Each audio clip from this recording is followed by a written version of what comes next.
Hey guys, it's Phantom, and today we're going to be talking about the new X-Men 97 series. It is a continuation of the original X-Men series set in the 90s, and it follows the entire X-Men crew after we presume that Professor X is dead. Yeah, honestly, this show was one of the most surprising shows of the entire year. Of course, the original series is great, but this improves in every single way. The characters are more fleshed out. The animation is upgraded amazingly. Of course, the original music is back. I love the X-Men theme. We see some new characters, some characters that may show up a bit later that didn't that aren't back, but show up later. Yeah, this show is amazing in almost all aspects.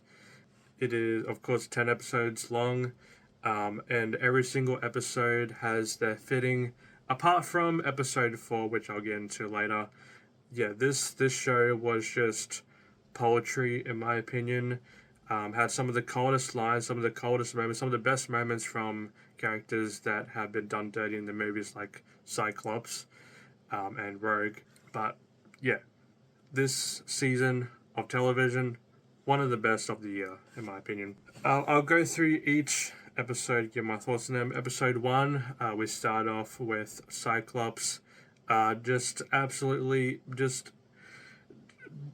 being the greatest character in the show. He's showing off his powers, using techniques that I wouldn't think that he would do, and he did it, using his beam in ways that are just peak. Launching himself off the ground, sliding, and just delivering one-liners that just, he's just so cool.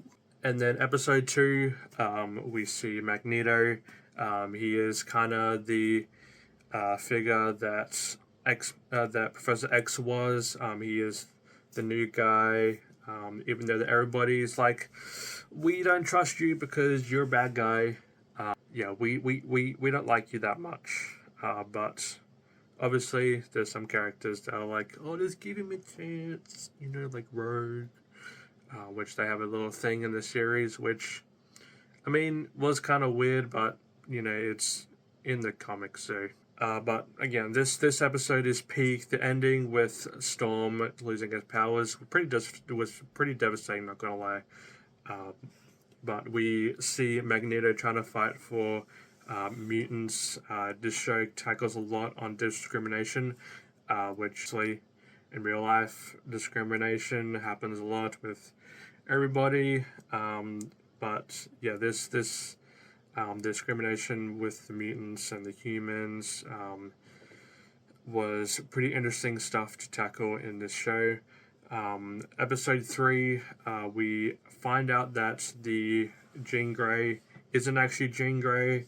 It was just a clone, and Cyclops having a baby with the clone. It kind of threatens their relationship a bit, but that was also pretty interesting to see. And the baby turns out to be Cable, which I did not know was going to be in the series, but he was. That's pretty cool.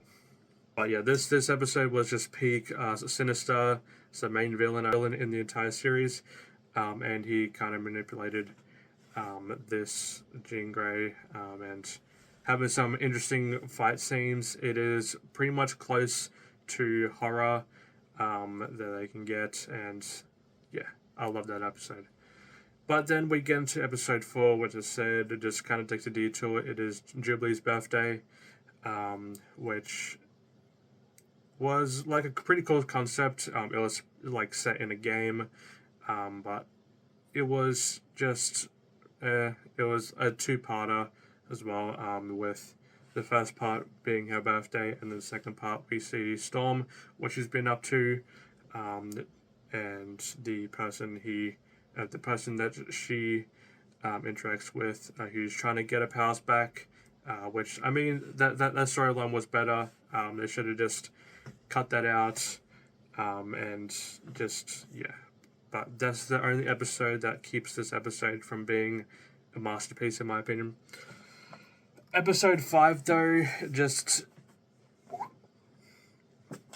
this episode is peak in every way. The ending is devastating. We see Nightcrawler, of course. He is one of my favorite X-Men. And we see more of Rogue and Magneto's relationship.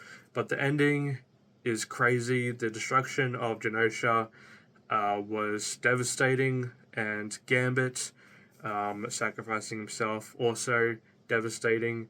And we think that Magneto is dead because, big beam, boom. But I'm pretty sure that Magneto could handle it, and he did, because next few episodes we find out he's not dead. But episode 6, we see Storm getting her powers back, and we find out that Professor X isn't actually dead. He is on a ship in space. That was also kind of a weird thing, but at least we find out that Professor X isn't dead.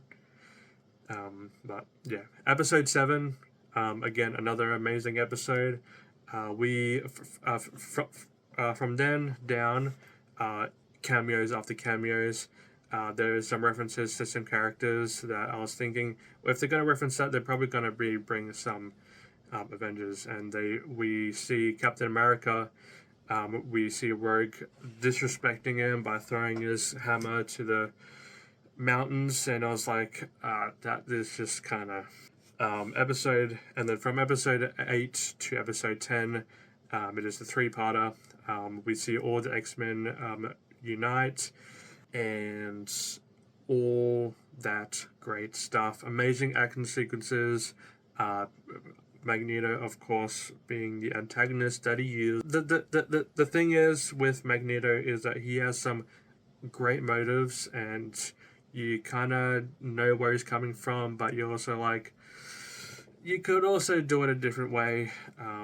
But you know how Magneto is.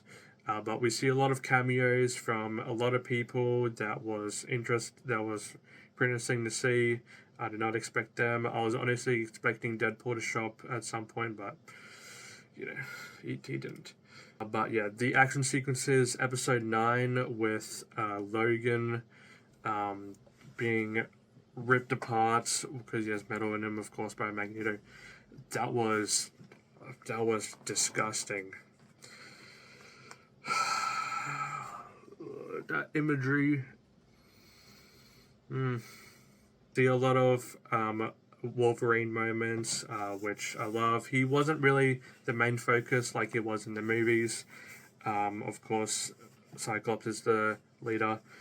But in the movies, Logan was like the main focal points, even though Cyclops is the leader. But we still see some great moments from Wolverine. Not too much moments though, and some decisions that further altered each other's relationship. But overall, this season of television was amazing. Apart from that one episode.